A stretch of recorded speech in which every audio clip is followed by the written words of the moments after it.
Hello बच्चों, आपका स्वागत है मेरे चैनल बच्चों का मैथ। मेरा नाम दुर्गेश। अब तक जो हमने पढ़ा है भिन्नात्मक संख्याओं को गुणा या भाग पढ़ा है और उनकी प्रैक्टिस भी की है। 2-3 वीडियो मैंने पीछे पढ़ाई हैं, आप उन्हें पीछे देख लेना। आज हम दो संख्याओं का मासा पढ़ाएंगे, जिसे बोलते हैं महत्तम समावर्तक। इंग्लिश में बोलते हैं एचसीएफ। एचसीएफ का मतलब है highest common factor, highest common factor. ठीक है, इंग्लिश में बोलते हैं हाईएस्ट कॉमन फैक्टर। तो इसकी परिभाषा है, देखो, वह बड़ी से बड़ी संख्या जो दी गई संख्या प्रत्येक संख्या को पूरी पूरी विभाजित कर दे, मासा कहलाती है। ठीक है, देखो इसमें क्या करेंगे, ये संख्या लेते हैं हम 18। 18 के गुणनखंड, गुणनखंड तो क्या क्या होते हैं। एक का भाग चला जाता 18 में, दो का भी चला जाता, दो 18, तीन का भी चला, 3 6 18, 4 का जाता नहीं, 5 का जाता नहीं, 6 का जाता है, 6 3 18, तो 6 ले लेंगे। 7 का जाता नहीं, 8 का जाता नहीं, 9 का जाता, 9 दूनी 18, 10 का जाता नहीं, तो मतलब 18 का आधा क्या जाता, 9 9 9 और उसके 18 के बीच में जो संख्या है उनके बीच में भाग जाता नहीं है। हमेशा ध्यान रखना, ये रूल है। ठीक है, कभी चुक नहीं खाओगे। तो क्या होगा, 9 तक जाएगा, फिर इसके बाद डायरेक्ट किससे आएगा, 18 से आएगा। ठीक है, ऐसे ही हम क्या करते हैं, 18 के हो गए, ऐसे 24 करेंगे। 24 के गुणनखंड। बच्चों इस क्लास को शेयर कर दो अब, ताकि आपके जैसे बच्चे कुछ हैं उनको भी लाभ मिल सके। तो देखो 24 करो, एक हो गया, एक का सब में जाता भाग, गुणा भी हो जाता है एक का, तो एक का भाग करेंगे तो एक का 24 में चला जाएगा, 2 से भी चले जाएगा। 2 1 2, 2 दूनी 4, तो 2 से भी जा रहा है। 3 से आ रहा है, 3 सत्य की 3 8 24, चौथे आ रहा 4 6 24, सॉरी 3 से आ रहा है, 4 से भी आ रहा है, 5 से आ रहा नहीं, 6 से आ रहा है, 6 3 18 चौक 24, 7 3 के साथ छोटा ही नहीं आ रहा, किससे आ रहा, 8 से आ रहा, 8 3 24, 24 से कर दिया। ठीक है, और ये किससे आ सकता है, 9 से जाएगा नहीं, 10 से भी नहीं आ रहा, 10 दूनी भी 10 30 नहीं आ रहा, किससे आएंगे, देखो 10 से करो, देखो नहीं आ रहा, 10 से 11 से नहीं आया, 11 दूनी भाई 11 33 नहीं आ रहा, इसमें करके देखो 12 से 12 का 12, 12 दूनी 24, 12 से आ रहा, 12 कर दो। अब देखो 12 24 का आधा हो गया। अब देखो 12 और 24 के बीच में जो संख्या उनसे कभी जाएगा नहीं, मैं पहले बता दिया, ये रूल ध्यान रखना। तो डायरेक्ट किससे आएगा, 24 से आएगा।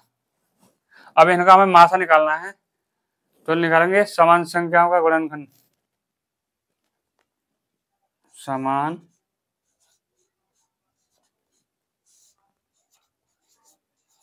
गुणनखंड, संख्याओं का समान गुणनखंड। देखो मैच करो, एक तो एक कर रहा है मैच, एक उतार लिया, 2 कर रहा है, 2 भी उतार लिया, 3 कर रहा है, 3 उतार लिया, 4 है नहीं इसमें, 5 है नहीं इसमें, 6 है, 6 का कर दिया। अब देखो 9 है नहीं, 8 है नहीं, 12 है नहीं, 18 है नहीं, बाकी कुछ नहीं। तो हमारे कितने हो गए गुणनखंड इसमें, संख्याओं का समान गुणनखंड क्या है इसमें, इसमें है 1 2 3 और 6। ठीक है, अब इसमें देखो, इसमें हाईएस्ट कॉमन फैक्टर क्या निकला, इसमें 6 तो निकला, सबसे लास्ट में 6 निकला है, तो यही क्या है, मासा। तो संख्याओं का मासा क्या हो गया, संख्याओं का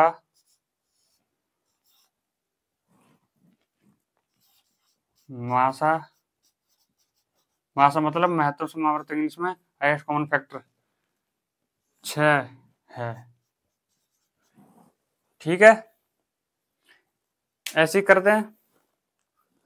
देखो अब इसे हम संख्या को, ये हमने प्रत्येक संख्या को एक एक संख्या रख कर, जब हमने हाईएस्ट कॉमन फैक्टर था, जो कॉमन थे पहले वो निकाल रख लिए दोनों संख्याओं के, जो हाईएस्ट था तो हाईएस्ट का हमारे 6 निकला, समझ लास्ट में 6 था, तो यही हाईएस्ट कॉमन मासापा निकला। ठीक है, तो अब हम इसी क्वेश्चन को हम किस तरीके से कर सकते हैं, देखो गुणनखंड विधि से भी कर सकते हैं। गुणनखंड विधि से कैसे करेंगे, पहले इसे उतार लो, नोट कर लो इसे। ठीक है, अब देखो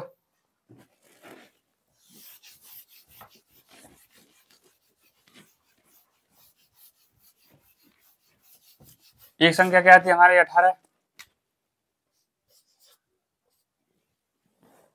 एक कितनी थी हमारी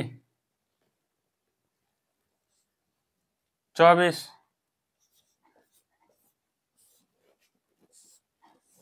दो से देंगे, सबसे पहले ध्यान रखना 2 से भाग देते हैं, जब देते हैं गुणनखंड विधि में क्या करेंगे, सबसे पहले 2 से भाग दो, 2 ने 18, 2 से इसमें दोबारा देखो 9 में जो 18 है 9 से जा रहा, तो 9 नीचे इसके नीचे लिखते हैं, करने का तरीका यही है। अब क्या करेंगे, 2 से देंगे, नहीं आ रहा इसमें, 3 से देंगे, 3 तिया 9 जा रहा, 3 कर दो, 3 तिया 9, फिर देंगे 3 आ गया, 3 में जा रहा, 3 से 3 तिया, तब तक देते हैं जब तक देना बंद ना हो जाए संख्या से, तो इसे 2 से तो बंद हो गया, अब 3 से चल रहा, 3 तिया 9, फिर देगा 3 एकम 3, और तब तक देते हैं जब तक 1 ना आ जाए, 1 आ गया। ठीक है, अब क्या करेंगे, इन सभी संख्या को यहाँ उतार दो, क्या आया 2 गुणा में उतारते हैं, और या गुणा में नहीं तो क्या करेंगे, सीधी संख्या यूं उतारो, कितना आया, एक तो हमारा आया था 3, एक और 3 आ गया, और यहाँ पे देखो कौन कौन संख्या आएगी, इधर देखो 2 से जब से चालू करते हैं, एक तो करते नहीं है, 2 एकम 2, 2 दूनी 4, 12 बार गया, ऐसे 2 से फिर चालू करेंगे, तब तक देते हैं वो संख्या से जब देना बंधन हो जाए, 2 छिक्के 12, फिर देंगे 2 से, 2 तिया 6, फिर देंगे 2 से जा रहा नहीं, फिर किससे देंगे 3 से, क्योंकि 2 बार 3 आता है, 3 से जा रहा, 3 एकम 3, और तब तक देता है जहां पे 1 ना आ जाए, 1 आ गया। अब क्या करेंगे, इनके संख्या कितनी आई, 2, 2, फिर 2, फिर आएगा 3। ठीक है, अब देखो इसमें क्या है, इसमें एक कॉमन लेते हैं मासापन, जब मासा निकालते हैं तो देखो, जब मासा निकालते हैं इसमें संख्या कॉमन देखते हैं, देखो यहाँ 2 है, यहाँ भी 2 है, तो 2 यहाँ उतार लो मासा में, गुणा में लिखते हैं, और बाकी जो संख्या आएगी, यहाँ 3 है, यहाँ भी 3 है, कर लो, यहाँ 3 है, यहाँ 3 है ये वाली, यहाँ और 3 है नहीं, छोड़ दो, छोड़ दिया ये वाला, यहाँ 2 है, यहाँ 2 है नहीं, क्योंकि 2 एक कॉमन कर गया, यहाँ 2 में लिख दिया, यहाँ 2 है एक और, यहाँ 2 है नहीं, तो 2 है नहीं तो कर दो, अब क्या कर देंगे, है नहीं है तो यहाँ इन्हीं का कर दो, 2 का पहाड़ 3 तक, 2 तिया 6, तो 6 इसका मासापा आया। उसमें भी आया था, हमने एक एक संख्या निकाली थी, सभी जितनी गुणनखंड उसका आ रहे थे संख्या के। अब हमने किस विधि से आया, ये है गुणनखंड विधि से, गुणनखंड विधि। ठीक है, ये दूसरी विधि है। अब हम तीसरी विधि से करेंगे, भाग विधि से। इसी संख्या को हम किस संख्या से करेंगे, भाग विधि से करेंगे। 18 थी, एक थी 24, तो हाईएस्ट संख्या होती है उसको भाज्य मान लेते हैं, और जो छोटी होती है उसको क्या मानते हैं, भाजक मानते हैं। तो भाजक ये होगा 18, भाज्य कितनी होगी 24, ये हाईएस्ट ये है 24, ये छोटी है, ये भाजक बन गया। अब क्या करेंगे, 18 में 24 में भाग दो 18 का, 18 का 18 घटा दो, कितना बचा, 24 में तो 18 गया, तो कितने बचे, 6 बचे। अब जो किससे भाग दिया था हमने,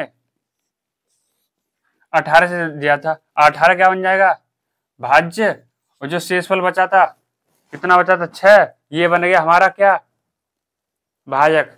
अब 6 तो इसमें दो, और देते हैं तब तक देते हैं जब तक शेषफल कुछ ना बचे। तो देखो 6 18, 18 में से 18 गए 0, तो शेषफल कुछ नहीं बचा, 0 बचा। तो यही हमारा क्या है, भाज्य के क्या हो गया हमारा मासापा। तो मासा क्या हो गया हमारा 6 हो गया। ठीक है बच्चों। तो देखो उसमें अभी संख्याओं के जितने गुणनखंड थे उसे रख के जो कॉमन आ रहा था, तो हाईएस्ट जो आ रही थी कॉमन, तो ये हमारा क्या था मासा, पहला नंबर वो। दूसरा नंबर क्या था हमारा गुणनखंड विधि, और तीसरा नंबर क्या है भाग विधि। तो तीनों से हमारा कितना आया था आंसर 6 आ रहा था। ये कौन सी विधि है जो हमने निकाली है, यह भाग विधि, भाग विधि से निकाला ये तीसरी टाइप की है। ठीक है, किसी है तीसरी टाइप के भाग विधि से आंसर हो जाता, कैसे भी निकाल लो आंसर सेम आता है। ठीक है, तो नेक्स्ट क्लास के लिए बने रहिए, मेरे चैनल को सब्सक्राइब कीजिए और ऐसा ही फायदा उठाने के लिए और बच्चों के लिए शेयर करिए, क्योंकि और बच्चों को भी क्लास का लाभ हो सके। तो आज के लिए इतना ही, धन्यवाद।